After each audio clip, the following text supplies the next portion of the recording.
Le nouvel esprit public, Philippe Meyer. Nous revoici donc à l'école alsacienne dimanche 12 janvier pour l'enregistrement de la période d'échange avec la salle, période dite du Bada en hommage à Jean-François Revel, qui dans son livre de mémoire, Le voleur dans la maison vide, rappelle que le Bada, c'est le supplément qu'un marchand de glace est moralement tenu d'offrir à ses jeunes clients. Nous avons donc parlé uniquement dans l'émission enregistrée le 12 de la situation iranienne, des rapports entre l'Iran et le reste du monde, et des rapports entre les États-Unis et le reste du monde. Nous n'avons pas, contrairement à ce que nous avions imaginé, parlé de l'après Carlos Ghosn, mais nous pouvons éventuellement en parler maintenant si dans la salle il y a des personnes qui le souhaitent. Quoi qu'il en soit, je vais d'ores et déjà donner la parole à la première personne qui souhaite poser une question et qui va vaillamment lever son bras. Voilà un monsieur qui ne peut pas lever plus vaillamment son bras qu'il ne l'a fait. Voilà, alors, le micro arrive jusqu'à vous. En même temps, s'il y a quelqu'un qui posera la deuxième question... Bonjour. Bonjour. Vous avez tous interprété avec beaucoup de nuances ce qui se tramait entre les États-Unis et l'Iran. J'étais étonné qu'aucun n'évoque le fait que la décision de Trump d'ordonner l'exécution de Soleimani s'inscrivait dans un moment où il était sous le coup d'une procédure de destitution, avec un procès qui devrait commencer au Sénat américain peut-être dans les jours qui viennent, procès dont on sait qu'il a très peu de chances d'aboutir à la destitution effective, mais qui se déroule quand même. On sait que c'est quelque chose qui pèse sur la psyché, si on peut appeler la psyché de Trump, d'une part, sur sa manière de réagir, c'est quelque chose qui le ronge, et procès dont en plus qui se déroule dans le début d'une année électorale américaine très importante. Donc, est-ce qu'il n'y a pas aussi dans cette dimension dont on a pu voir la rationalité et les conséquences par ailleurs, également cet aspect-là à interpréter? François Bujon. Je ne crois pas qu'il y ait de rapport entre les deux sujets. En réalité, je pense que M. Trump n'est pas gêné dans sa liberté de manœuvre internationale par l'affaire de l'impeachment. Il n'a aucun doute, comme nous tous, sur l'issue d'ailleurs de ce psychodrame. L'affaire va être transmise au Sénat. Le Sénat, bien entendu, à majorité républicaine, va serrer les rangs. Il faut une majorité de 2/3 au Sénat, je vous assure, il ne court aucun risque d'être condamné au Sénat.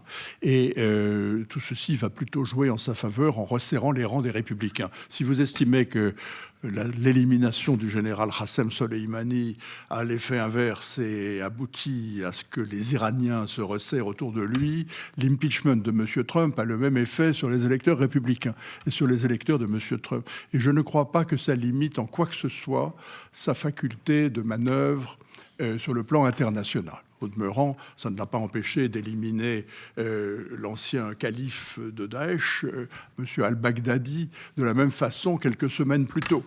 Et c'est une vaine querelle aux États-Unis toujours que de se demander en vertu de quel pouvoir le président prend des décisions comme celle-là. Vous vous rappelez l'histoire de l'incident du golfe du Tonkin pour la guerre du Vietnam, c'est toujours le même débat. Il a le pouvoir de faire ça en vertu de War Powers Act et je crois que ça ne le limite pas. Ce qui est intéressant, c'est de savoir si la campagne électorale qui va commencer et qui va commencer cette course de haie extraordinaire des élections primaires va peser sur sa capacité d'engagement militaire à l'étranger. Ça, c'est plus important, si vous voulez. Vous avez vu qu'il a pris, ces derniers jours, la décision d'envoyer des troupes supplémentaires dans le Golfe. Il en envoie au Koweït, il en envoie en Irak, alors qu'en principe, il était en faveur du retrait des troupes. Ça, je pense que ça limite sa capacité à engager des troupes à l'étranger. Il veut de toute façon se retirer des aventures militaires à l'étranger plutôt que de s'y impliquer davantage. Et en période électorale, il y sera très attentif, bien entendu. Cela dit, ne vous faites pas d'illusions. Ce n'est jamais sur des sujets de politique étrangère que se jouent les élections américaines. Jamais. Comme disait si bien M. Clinton, « It's the economy, stupid », dans ce fameux débat avec M. Bush père. C'est la situation économique aux États-Unis qui déterminera le résultat de l'élection qui va s'engager. Comme vous le savez, l'économie américaine est est prospère, les marchés sont au plus haut, le chômage est à un point historiquement bas, et si les choses restent en l'état, il est difficile de voir comment M. Trump pourrait perdre cette élection. Maintenant, vous savez, on a appris à être très prudent dans les sweepstakes électoraux. Je l'ai appris à mes dépens, en étant totalement convaincu de la victoire d'Hillary Clinton la dernière fois. Donc, c'est une belle école de modestie et je m'y tiendrai. Max Gallo, qui a pendant très longtemps été l'une des voix de cette émission, quand cette émission était hertzienne, Max Gallo répétait à l'envi que la seule loi de l'histoire, c'est la surprise. Jean-Louis Bourlange. Donc, je suis tout à fait d'accord avec ce que vient de dire François, mais je ne crois pas que ce soit lié du tout à la procédure d'impeachment. Mais malgré tout, je pense, même si la politique extérieure est quelque chose de relativement secondaire, je pense que la dimension électorale de cette affaire était très présente chez Trump. Il ne raisonne de toute manière dans tous les domaines, il ne raisonne qu'en fonction de cette élection. Là, il y avait deux choses qu'il voulait corriger. D'une part, il voulait exploiter le sentiment d'humiliation que les Américains avaient ressenti au moment de l'occupation de l'ambassade d'Iran. Il voulait surtout se démarquer de cette impression de fatalité. Et deuxièmement, il voulait se démarquer de la politique prudente, et là aussi un peu munichoise, qui avait été celle d'Obama face à la Syrie. Donc de ce point de vue-là, il donnait quand même un très net signal de fermeté républicaine face à des lopettes démocrates. Oui, juste un point. Moi, je suis plutôt d'accord avec Jean-Louis. C'est vrai que la procédure d'impeachment en cours n'arrivera certainement pas au bout et ne remet pas en cause sa capacité en tant que président des États-Unis de lancer des opérations militaires. Mais l'assassinat du général Soleimani a quand même amené Nancy Pelosi, donc la chef démocrate, à envisager et à essayer de faire voter une mesure restreignant les capacités du président des États-Unis de faire la guerre en Iran. Donc je crois que au départ, il y a sans doute une volonté de Donald Trump de montrer une image d'un chef qui n'a pas peur et qui agit, mais à l'arrivée, il y a un chef qui sera quand même beaucoup plus empêtré par les contraintes que mettront le Congrès à sa liberté d'action. Autre question, ne soyez pas timide. Oui. Une question en rapport avec l'extraterritorialité des lois américaines et avec Le piège américain, le livre qui a été écrit par ce cadre d'Alstom, qui a été, on peut le dire, piégé aux États-Unis par ces lois d'extraterritorialité. Pardon. Vous dites juste anticonstitutionnellement et après extraterritorialité et ça passe. Ça fait l'ensemble du BADA. Et donc, voilà, c'est ces lois, dont je ne dirai pas le nom, mais vous m'avez compris. Vous voulez dire d'extraterritorialité, voilà. Peut-être. Et donc, qui ont eu l'influence que l'on sait sur, justement, l'économie européenne dans son commerce avec les États-Unis. Et pourquoi l'Europe ne se décide pas à commercer en euros, par exemple, et à essayer de faire, au moins, essayer d'agir d'une manière ou d'une autre pour pouvoir s'en affranchir. Nicole Nisotto. L'Europe a décidé de réagir. Tout de suite après, donc à l'été 2018, il y a eu une proposition de la Commission et des États membres d'essayer d'inventer un système dont on n'a pas trouvé le nom, mais qui ressemblerait au niveau européen à ce qu'était la COFAS au niveau français, c'est-à-dire un système de fonds, enfin d'une banque qui garantirait à l'étranger les investissements des sociétés européennes, de façon à ce qu'elles acceptent de prendre le risque, par exemple, de négocier, de commercer avec l'Iran, c'était le cas de Renault notamment, en étant couverte par ce mécanisme européen. Et donc, l'accord politique, il existe. Tous les Européens sont convaincus qu'il faudrait inventer un système qui protège les investissements extérieurs des entreprises européennes. Malheureusement, de ce que je comprends, c'est très complexe, bon ça c'est normal à monter, mais très très long.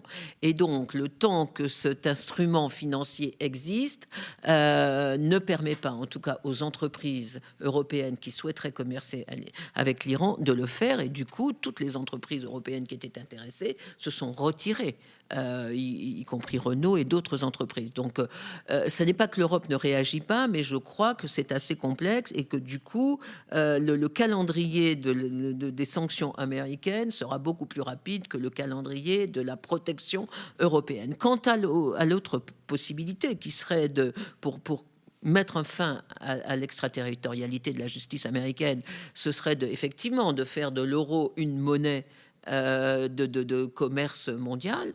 Eh bien, ça ne dépend pas que des Européens. Il faut que les autres pays qui négocient, qui commercent, qui ont leurs banques et leurs finances et leurs bourses en dollars, acceptent aussi, acceptent aussi de donner à l'euro cette valeur de monnaie internationale, ce qui n'est pas le cas pour l'instant. Jean-Luc Bourlanges. Oui, quand vous êtes une grande firme, vous avez le choix entre le marché iranien et le marché américain. C'est vite fait. Et vous choisissez le marché américain, point final. François Bujon de l'Étang. Non, juste un mot, simplement pour dire que c'est surtout très difficile à faire. En réalité, tout le monde est d'accord sur le fait que cette législation ou ces sanctions extraterritoriales sont intolérables et qu'il faut essayer de s'y soustraire. Alors, la meilleure façon de s'y soustraire, c'est de ne pas avoir recours au dollar, comme chacun sait, puisque dès que vous avez recours à $1 dans une transaction, il y a une compensation qui se fait à New York et vous êtes du coup sujet à l'application de la justice américaine. Alors, je viens j'en parlais à Béatrice à l'instant, je viens de voir un cas concret dans lequel, pour un projet en Russie, pays sous sanctions, n'est-ce pas, une grande entreprise française, dont je tairai le nom pour l'instant, a eu à faire un financement de projet très important, puisqu'il s'agissait de plusieurs dizaines de millions de dollars, où on a réussi à faire ce financement de projet avec des banques étrangères, chinoises, japonaises, italiennes et françaises, sans utiliser un seul dollar. Et du coup, on se soustrait, si vous voulez, au pouvoir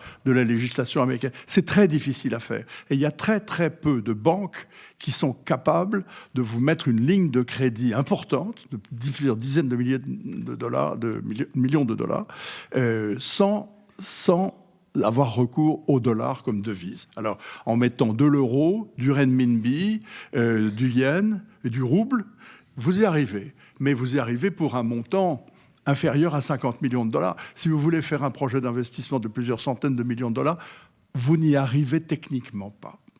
C'est malheureusement aussi clair que ça. Autre question, peut-être sans doute la dernière, parce que nous approchons de 12h30 et les poulets qui ont été laissés dans les fours commencent à dégager de la fumée. Donc je vois que... Oui, tout en haut, là-bas, madame. Ça va être cruel de vous installer en haut pour poser des questions. Oui, bonjour. Bonjour, juste madame. une petite remarque à propos de l'Iran. Il se trouve que j'étais en Iran au moment des événements, il y a 40 ans, l'arrivée de Khomeini, la prise d'otages américains et la déclaration de guerre avec l'Irak. À l'époque, naïvement, nous pensions tous que 4 ans plus tard, tout ça serait déjà de l'histoire du passé. Et nous avons eu tort. J'y suis retournée il y a 3 ans, au moment de l'élection de Rouhani, qui a suscité une liesse extraordinaire. J'ai constaté à ce moment-là qu'il y avait effectivement un désamour vis-à-vis du gouvernement iranien, de la part des intellectuels et des personnes dites cultivées. Mais c'est une infime minorité et elle n'est absolument pas organisée. Il n'y a absolument aucune organisation de l'opposition en Iran. Et la mainmise des mollahs sur la population est extrêmement serrée et très bien organisée. Le maillage est très dense. Donc, les espoirs qu'on peut avoir d'un changement de mentalité en Iran sont, à mon avis, encore assez lointains. Merci. Est-ce que quelqu'un... Béatrice ? Oui, pour aller en Iran aussi... à plusieurs reprises.